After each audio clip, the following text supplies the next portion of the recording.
नमस्कार, मैं हूं सचिन, लेकर हाजिर हूं जो कहेंगे सच कहेंगे। आज देश की राजधानी में संसद से सड़क तक अद्भुत तस्वीर दिखी। पहली बार पूरा विपक्ष या यूं कहें इंडिया गठबंधन के तमाम दल एक साथ राहुल गांधी की अगुवाई में संसद से चुनाव आयोग तक मार्च करते हुए आगे बढ़े। दिल्ली पुलिस ने उन्हें रोका और हिरासत में भी ले लिया।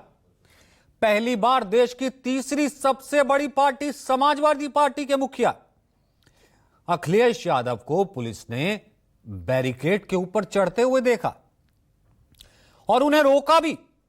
आज की पीढ़ी 1975 के जन आंदोलन की याद नहीं रखती है क्योंकि उसने वो देखा नहीं है, लेकिन जो तस्वीरें उस वक्त दिख रही थी तकरीबन वही तस्वीरें आज दिल्ली में दिखी।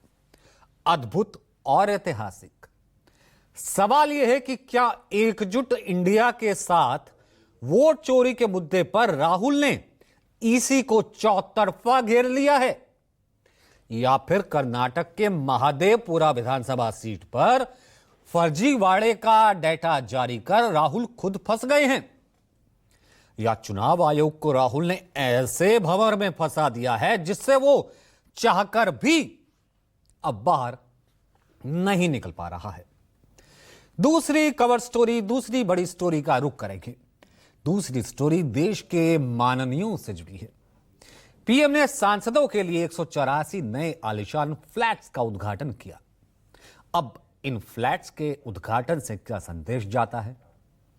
नवनिर्मित इमारतों का नाम देश की 4 नदियों के नाम पर रखा गया है, कृष्णा, गोदावरी, कोसी, हुगली। इस पर पीएम ने क्यों कहा कि लोग इसे कहीं बिहार चुनाव से ना जोड़े, और इतने बड़े पैमाने पर सांसदों के लिए नए फ्लैट्स की जरूरत क्यों पड़ी? आज इसी पर जो कहेंगे सच कहेंगे।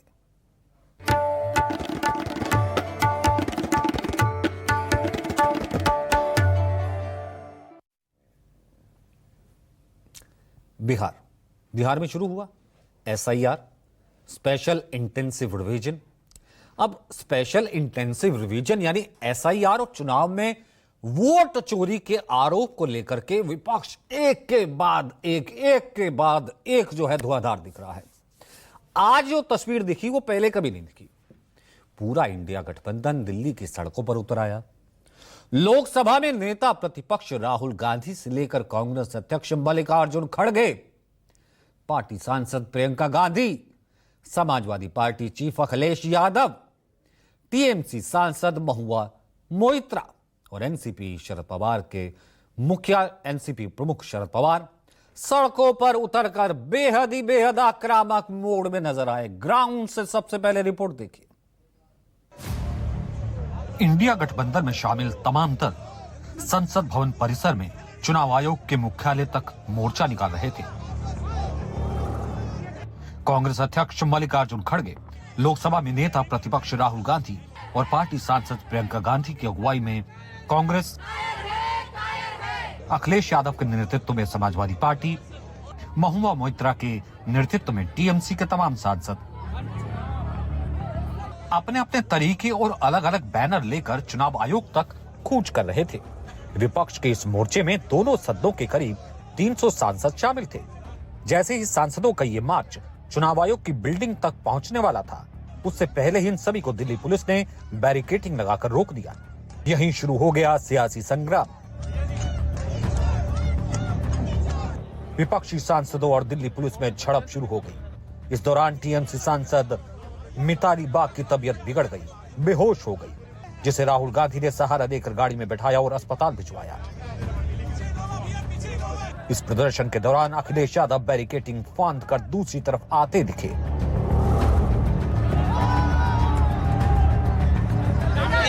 इसकी वजह से तोड़ना पड़ा। ये देखिए, ये है, अगर ये वोट रोक रहे हैं और जनता का वोट रोक रहे हैं तो हम जनता का वोट बचाने के लिए कूद रहे हैं। जनता का वोट बचे इसलिए मैं चुनाव आयोग आया हूं। कम से कम चुनाव आयोग उन पे कार्रवाई करे जिन लोगों ने वोट काटे हैं। इस प्रदर्शन के दौरान टीएमसी सांसद महुआ मोइत्रा और सुष्मिता देवी भी अपनी साथी महिला सांसदों के साथ बैरिकेडिंग फांदती दिखी। इसी तरह प्रियंका गांधी की अगुवाई में कांग्रेस की तमाम महिला सांसद भी एकत्रित थी, जो सरकार और चुनाव आयोग के खिलाफ नारेबाजी कर रही थी।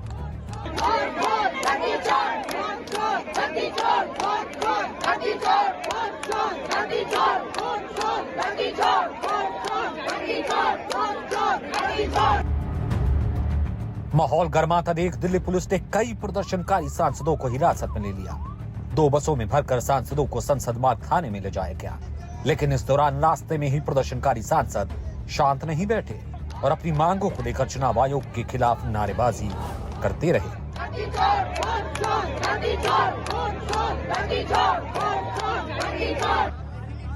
प्रदर्शन कर रहे अखिलेश यादव को भी हिरासत में ले लिया गया और राहुल गांधी को भी। राहुल गांधी ने यहाँ एक बार फिर से अपनी मांग दोहराई। वो एक्चुअली बात नहीं कर सकते हैं, रियलिटी ये है, क्योंकि सच्चाई देश के सामने है और ये जो लड़ाई है ये राजनीतिक नहीं है, ये कॉन्स्टिट्यूशन की लड़ाई है, कॉन्स्टिट्यूशन को बचाने की लड़ाई है, 1 मैन 1 वोट की लड़ाई है। इसीलिए हमें साफ प्योर वोटर लिस्ट चाहिए। इसके बाद सभी प्रदर्शनकारी सांसदों को संसद मार्ग थाने लाया गया। यहाँ भी विपक्षी दलों ने अपनी एकजुटता दिखाते हुए चुनाव आयोग के खिलाफ अपने मोर्चे की आवाज बुलंद रखी। हालांकि कुछ देर बाद सभी सांसदों को छोड़ दिया गया। थाने से छूटने के बाद सभी सांसद चुनाव आयोग से मिलने का अपना फैसला कैंसिल कर चुके थे और सीधे संसद की कार्रवाई में भाग लेने पहुंच गए। आप सभी को मालूम है कि हम इलेक्शन कमीशन के पास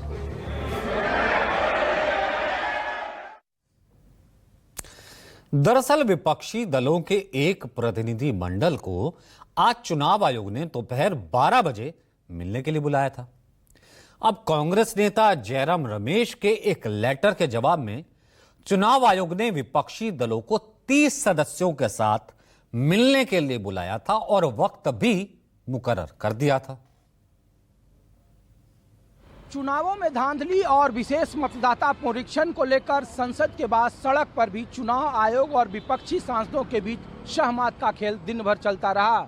चुनाव आयोग की तरफ से दलील दी गई कि उनकी तरफ से 12 बजे के तयशुदा वक्त पर विपक्ष का कोई डेलीगेशन उनके दफ्तर तक नहीं पहुंचा और दफ्तर के बाहर उनके बड़े अधिकारी विपक्ष के 30 सदस्यीय प्रतिनिधिमंडल का इंतजार करते रहे।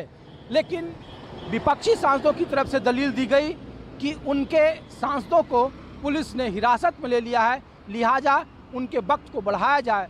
सूत्रों ने यहां तक दावा किया कि मुलाकात का वक्त फिर 2 बजे तय हुआ, लेकिन विपक्ष ने हिरासत में रहते हुए अपनी रणनीति बदली और ये तय हुआ कि अगर सभी 300 सांसदों को चुनाव आयोग अपने दफ्तर बुलाता है तो वो सभी जाएंगे, जिसके लिए चुनाव आयोग तैयार नहीं हुआ और आखिरकार ये मुलाकात चुनाव आयोग से विपक्षी सांसदों की नहीं हो सकी। चर्चा यहाँ तक है कि दरअसल विपक्ष अपनी रणनीति के तहत ही सिर्फ और सिर्फ अपने प्रोटेस्ट को अंजाम देना चाहता था, जिससे चुनावों में एक पॉलिटिकल नैरेटिव सेट हो सके और इसका चुनावी फायदा मिल सके। हालांकि कांग्रेस अध्यक्ष मल्लिकार्जुन खड़गे की माने तो इंडिया गठबंधन में कई दल शामिल है। ऐसे में 30 लोगों का चयन करना तो बहुत मुश्किल था। इस पर सरकार की ओर से पलटवार किया गया।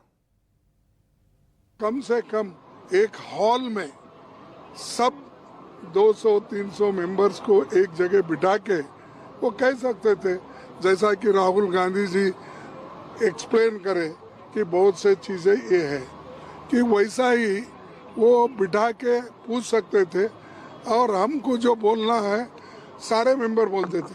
अब 30 मेंबर को आओ, अब 30 मेंबर किसको भेजना, क्योंकि इसमें अलायंस पार्टीज है सब और हम चूज करना अच्छा नहीं रहता।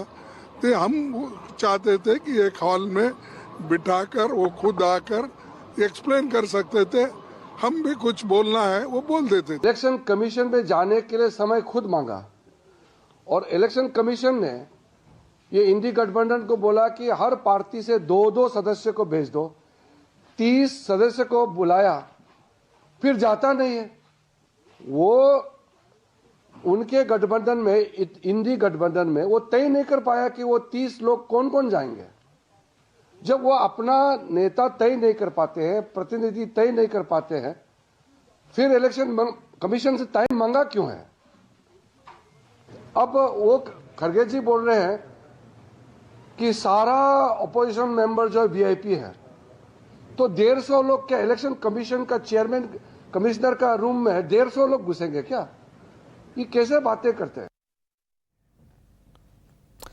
दरअसल आज के प्रदर्शन में कांग्रेस के साथ Samajwadi party, RJD, TMC, DMK, JMM समेत पूरा विपक्ष शामिल हुआ। अखिलेश यादव ने तो इस दौरान राहुल के समर्थन में भी चुनाव आयोग पर बड़ा हमला बोला। अखिलेश यादव ने चुनाव आयोग की ओर से राहुल गांधी के शपथ पत्र मांगे जाने के मुद्दे पर कहा कि यूपी चुनाव के दौरान आपने मुझसे मांगा था, मैंने इलेक्शन कमीशन को 18,000 वोट काटे जाने का एपिसोड बताया था और उस पर एफिडेविट दिया था। उस पर क्या कार्रवाई आपने की है, जरा ये बताइए। मैंने खुद 18,000 जो डिलीटेड वोट थे उनको मैंने दिया है।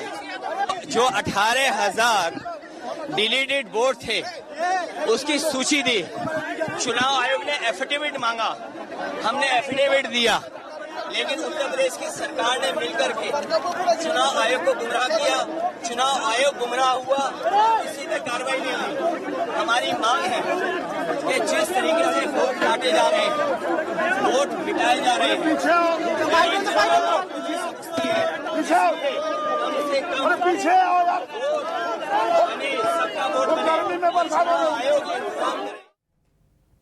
इससे पहले कर्नाटक के मुख्य निर्वाचन अधिकारी सीईओ ने कांग्रेस नेता राहुल गांधी को नोटिस जारी किया था। उनके द्वारा लगाए गए मतदाता धोखाधड़ी के आरोपों पर स्पष्टीकरण और बाकायदा साक्ष्य मांगा था। आप जो कह रहे हैं तो उसका साक्ष्य लेकर के आइए कि वो ठीक है। 7 अगस्त को राहुल गांधी ने दिल्ली में पीसी करके प्रेस कॉन्फ्रेंस करके कर्नाटक के एक विधानसभा के वोटर लिस्ट में फर्जीवाड़े का गंभीर आरोप लगाया था। वोट चोरी उसे नाम दिया था, जिसके जवाब में कर्नाटक के सीईओ ने 10 अगस्त को राहुल को लेटर लिखा। कर्नाटक के सीईओ ने राहुल गांधी को जो लेटर लिखे अपने पत्र में क्या कहा था, यह बाकायदा सुनिए। कहा था कि यह निर्वाचन आयोग का डेटा है और यह भी कहा था कि मतदान अधिकारी द्वारा दिए गए रिकॉर्ड के अनुसार शकुन रानी ने 2 बार मतदान किया है। आपने एक वोटर आईडी कार्ड दिखाते हुए कहा था कि इस पर 2 बार टिक मार्क लगे। ये टिक मार्क पोलिंग बूथ अफसर के। जांच के दौरान शकुन रानी ने बयान दिया है कि उन्होंने केवल 1 बार मतदान किया, न कि 2 बार, जैसा कि आपने आरोप लगाया है। हमारे कार्यालय द्वारा की गई प्रारंभिक जांच से ये भी पता चलता है कि आपकी प्रस्तुति में दिखाया गया टिक मार्क वाला दस्तावेज मतदान अधिकारी द्वारा जारी किया गया दस्तावेज नहीं। इसलिए आपसे अनुरोध है कि कृपया उन प्रासंगिक दस्तावेजों को उपलब्ध कराएं जिनके आधार पर आपने निष्कर्ष निकाला कि शकुन रानी या किसी अन्य व्यक्ति ने 2 बार मतदान किया, ताकि हमारे कार्यालय द्वारा विस्तृत जांच की जा सके। Fair enough. दरअसल बीते 7 अगस्त को राहुल गांधी ने पीसी की थी। बड़ी स्क्रीन पर एक पूरी पीपीटी आपने देखा था, प्रेस कॉन्फ्रेंस थी, दिखाया था कि शकुन रानी नाम की महिला महादेवपुरा विधानसभा सीट के बूथ नंबर 341 पर एक तो नई वोटर बनी है और वोट उसने चुनाव में 2 बार हिस्सा लिया, वोट उसने 2 बार डाला है। राहुल ने बाकायदा बताया कि शकुन रानी के वोट डालने के दौरान उस दोनों बूथ के बीएलए ने उनके नाम के आगे टिक मार्क लगाया था। अब ऐसे में चुनाव आयोग ने जब शकुन रानी से पूछताछ की, अपने स्तर पर पूछताछ की, उसके बाद राहुल गांधी को लेटर भेजा। इस पर भी राहुल गांधी ने कोई जवाब नहीं दिया है। राहुल गांधी के मुताबिक ये चुनाव आयोग का ही डाटा है और सब सिर्फ मुद्दे से ध्यान भटकाने के लिए हो रहा, क्योंकि ऐसा सिर्फ बेंगलुरु में नहीं हुआ, कई निर्वाचन क्षेत्र में हुआ है। सुनिए राहुल ने क्या कहा। का डेटा है, वो अपने वेबसाइट से वही डेटा निकाल दें। मेरा डेटा थोड़ी है कि मैं साइन करूं, उनका डेटा है। आप उठाइए अपना डेटा, हमने आपको ही दिया है, आप उसको अपने वेबसाइट में लगा दीजिए, पता लग जाएगा आपको। मतलब डिस्ट्रैक्ट करने का काम है, ठीक है। और एक और बात, आप ये मत सोचिए कि सिर्फ बेंगलोर में हुआ है, ये देश में अलग अलग कंस्टिट्यूएंसीज में हुआ है और इलेक्शन कमीशन जानता है। इलेक्शन कमीशन जानता है कि वो उसका जो डेटा है वो फटेगा। तो राहुल के इन तमाम दावों और आरोपों पर बीजेपी ने भी पलटवार किया। बीजेपी नेता और केंद्रीय मंत्री धर्मेंद्र प्रधान ने राहुल गांधी को चुनौती देते हुए कहा कि बिहार में एक भी ऐसे शख्स को वो निकाल कर लाएं जिसका नाम वोटर लिस्ट से कट गया हो। साथ ही प्रधान ने राहुल पर तुष्टीकरण की राजनीति करने का आरोप लगाया। गांधी जी को चुनौती देता हूं, समूचा विपक्ष को चुनौती देता हूं। अभी एसआईआर बिहार में चल रहा है, अगर वो इतना राजनीतिक सक्रिय कार्यकर्ता है, उनके पास उनकी पार्टी की बीएलए है, उनकी पार्टी के संगठन अगर है तो है, नहीं है किराए पे लिए तो अलग बात है। अगर है, राहुल गांधी खुद जाए बिहार में, अभी भी टाइम बचा है। जिन लोगों को कहते हैं नाम काट दिया, उनकी एक भी नाम जुड़ा के आए। मेरे मानता हूं चुनाव आयोग की निष्पक्षता इतनी होगी, हमारे संविधान में इतनी ताकत है, उनके नाम जुड़ जाएगा। नाम है ही नहीं। आप चाहते हो बांग्लादेशी घुसपैठियों की नाम भरना, देश की अधिकार को आप विदेशियों के हाथ में सौंपना चाहते हो। यह आपकी निहित वोट बैंक की राजनीति है, यह आपकी तुष्टीकरण की राजनीति है। तो दिल्ली में एक तरफ जहां विपक्षी पार्टियां चुनाव आयोग के खिलाफ सड़क पर उतरी, दूसरी तरफ पीएम मोदी आज उससे थोड़ा हटके थे। अगली कवर स्टोरी हमारी यही कहती है। कुछ देर पहले, यानी कि जिस वक्त ये प्रदर्शन हो रहा था उससे कुछ ही देर पहले सांसद ही प्रदर्शन कर रहे थे। तमाम सांसदों के लिए नवनिर्मित मल्टी स्टोरी अपार्टमेंट का वो उद्घाटन कर रहे थे। पीएम मोदी ने नई दिल्ली में बाबा खड़क सिंह मार्ग पर सांसदों के लिए नए बनाए गए टाइप 7 के 184 बहुमंजिला फ्लैट्स का उद्घाटन किया। सांसदों के लिए ये 184 नए फ्लैट्स 4 अलग अलग टावर्स में बने हैं। इन चारों टावर्स के जो नाम हैं वो नदियों पर रखे गए हैं, कृष्णा, गोदावरी, कोसी और हुगली, यानी चारों नाम देश की महान नदियों पर हैं। इन नामों के बारे में बताते हुए पीएम मोदी ने इशारों में बिहार चुनाव का जिक्र भी कर दिया। पीएम ने यह कहा कि कोई बड़ी बात नहीं कि ऐसा हो कि यह उद्घाटन भी बिहार चुनाव से लोग जोड़कर देखें। सुनिए। ये जो 4 टावर्स हैं, उनके नाम भी बहुत सुंदर है। कृष्णा, गोदावरी, कोसी, हुगली, भारत की 4 महान नदियां जो करोड़ों जनों को जीवन देती हैं। अब उनकी प्रेरणा से हमारे जनप्रतिनिधियों के जीवन में भी आनंद की नई धारा बहेगी। कुछ लोगों को परेशानी भी होगी। कोसी नदी देख रखा है नाम, तो उनको कोसी नदी नहीं दिखेगी, उनको बिहार का चुनाव नजर आएगा। तो ऐसे छोटे मन के लोग जो होते हैं, उनकी परेशानियों के बीच भी मैं जरूर कहूंगा कि नदियों के नामों की परंपरा देश की एकता के सूत्र में हमें बांधती है। पीएम मोदी ने जिन फ्लैट्स का उद्घाटन किया है उसके बारे में हम आपको थोड़ा बताते हैं। इस प्रोजेक्ट की शुरुआत जनवरी 2022 में हुई थी। इसका काम 2025 मई तक पूरा होना था, लेकिन अब जाकर पूरा हुआ है, इसका उद्घाटन हुआ है। इस प्रोजेक्ट पर 646.53 करोड़ का खर्च आया है। अब आपके जहन में सवाल उठ रहा होगा कि ये जो तमाम फ्लैट्स हैं, कि तमाम ये जो नए फ्लैट्स बने हैं, आखिरकार उनकी जरूरत क्या पड़ी। ये सवाल जो है आपके जहन में आ रहा होगा कि आखिर तमाम सांसदों के पास जब पहले से ही आवास है, बंगलोज है, तो फिर मल्टी स्टोरी फ्लैट्स की क्यों जरूरत पड़ी। इस पर कहा जा रहा है कि इसके पीछे एक सोच है।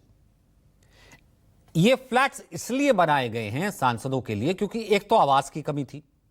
नए सांसद जब तुम क्या रहे थे, हर एक का बंगला, हर एक की तमाम चीजें पूरा करना सीमित नहीं हो रहा था। जमीन सीमित थी, जमीन की कीमतें बहुत ऊंची इमारतों का निर्माण इसलिए किया गया जिससे जगह का बेहतर इस्तेमाल हो, रख रखाव कम हो। हर फ्लैट करीब 5000 स्क्वायर फीट के कॉर्पोरेट एरिया का है, जिसमें सांसदों के रहने के साथ साथ उनके दफ्तर, उनके स्टाफ के लिए कमरे और एक सामुदायिक केंद्र की सुविधा भी है, जिससे सांसदों को अपने काम करने में काफी मदद मिलेगी। इस प्रोजेक्ट को GRIHA 3 स्टार, जो कि रेटिंग भी तय करता है, 3 स्टार के मानकों के तहत 2016 के नेशनल बिल्डिंग कोड के नियमों के अनुसार उसने बनाया है। इनमें 612 व्हीकल्स हैं जिनकी पार्किंग की सुविधा दी गई है, यानी एमपीएस के जो व्हीकल हैं वो वहां पर पार्क हो सकते हैं। नए बने फ्लैट्स का ये कॉम्प्लेक्स पूरी तरह से मॉडर्न है, अत्याधुनिक, और इसमें सुविधाएं भी अत्याधुनिक होंगी। एक तो ग्रीन टेक्नोलॉजी का इस्तेमाल इसमें किया गया है। यह पर्यावरण के अनुकूल होगा, ऊर्जा को बचाएगा। इन फ्लैट्स में मोनोलिथिक कंक्रीट और एल्युमिनियम शटरिंग का इस्तेमाल किया गया है, जिससे बिल्डिंग मजबूत बनी है और जो काम था, जो वक्त तय किया गया था, उसमें पूरा हो गया। यह कॉम्प्लेक्स दिव्यांग हितैषी है, सभी लोग इसका आसानी से उपयोग कर सकते हैं। और ये इमारतें, यानी कि माननीयों के लिए जो नए फ्लैट्स बने हैं, पूरी तरह से भूकंप रोधी हैं। आत्मनिर्भर बनाने के इस उद्देश्य से इसको डिजाइन किया गया है। इससे संसद के सदस्यों की कार्यात्मक जरूरतों को भी पूरा किया जा सकता है। अब ये आवास किन सांसदों के लिए बने हैं, क्या कैटेगरी है और किसे ये आवंटित होंगे, ये भी जान लीजिए। वरिष्ठता यानी कि सीनियरिटी और कैटेगरी के आधार पर आवास पहले से ही आवंटित होते रहे हैं। सबसे छोटा टाइप होता है टाइप 1, फिर टाइप 4, टाइप 1 टू टाइप 4। केंद्रीय कर्मचारी इसमें आते हैं, अधिकारी आते हैं, उनको ही दिए जाते हैं। जो सांसद होता है फिर उसको दिया जाता है टाइप 4, दोबारा चुन के आता है टाइप 5 दिया जाता है। इसके बाद टाइप 6 से टाइप 8 तक के बंगले और आवास केंद्रीय मंत्रियों, राज्य मंत्रियों, सांसदों को आवंटित होते हैं। अगर कोई सांसद एक से ज्यादा बार चुन के आता है तो उसको टाइप 6 और टाइप 7 वाला बंगला भी आवंटित किया जा सकता है, यानी कि सबसे सीनियरिटी के आधार पर। टाइप 8 वाला बंगला कैबिनेट मंत्री, सुप्रीम कोर्ट के जज, पूर्व राष्ट्रपति, पूर्व उपराष्ट्रपति, पूर्व पीएम और वित्त आयोग के अध्यक्ष को दिया जाता है। दरअसल टाइप 8 के बंगले सबसे अच्छे माने जाते हैं, कैटेगरी वाइज, श्रेणी वाइज भी। यह बंगला करीब 3 एकड़ क्षेत्रफल में फैला होता है। इसकी मेन बिल्डिंग में 5 बेडरूम होते हैं। ये जो टोटल हमने आपको एरिया बताया उसमें 5 बेडरूम है, एक हॉल, उसके अलावा एक डाइनिंग रूम, उसके अलावा एक स्टडी रूम, उसके अलावा गेस्ट और सर्वेंट क्वार्टर भी उसके अलावा होता है।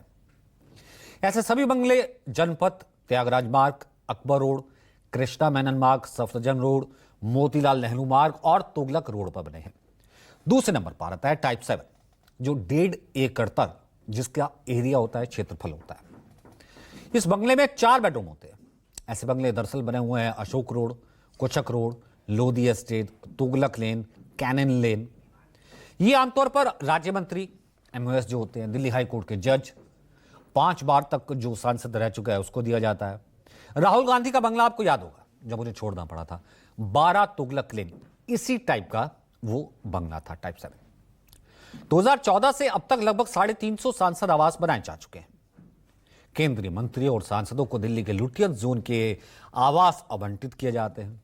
संसद के आसपास लुटियन जोन और ये तमाम इलाके केंद्रीय आवास और शहरी मामलों के मंत्रालयों के तहत 1922 में एक विभाग बनाया गया था, डायरेक्टरेट ऑफ स्टेट्स। इसी विभाग के पास पूरे देश में केंद्र सरकार की संपत्तियों की देखभाल का जिम्मा होता है। मंत्रियों और सांसदों के बंगलों और फ्लैट्स की जिम्मेदारी देखभाल की इनके पास होती है। मंत्रियों और सांसदों को फ्लैट्स आवंटित और घर खाली कराने का जिम्मा भी इसी के पास है। वैसे सांसदों को आवास मुहैया कराने में इस विभाग के साथ ही लोकसभा, राज्यसभा की एक आवासीय समिति होती है। उसकी भी बहुत बड़ी जो भूमिका है वो कहीं ना कहीं रहती है। वो भी ये तय करती है कि किस तरीके से ये बनेगा।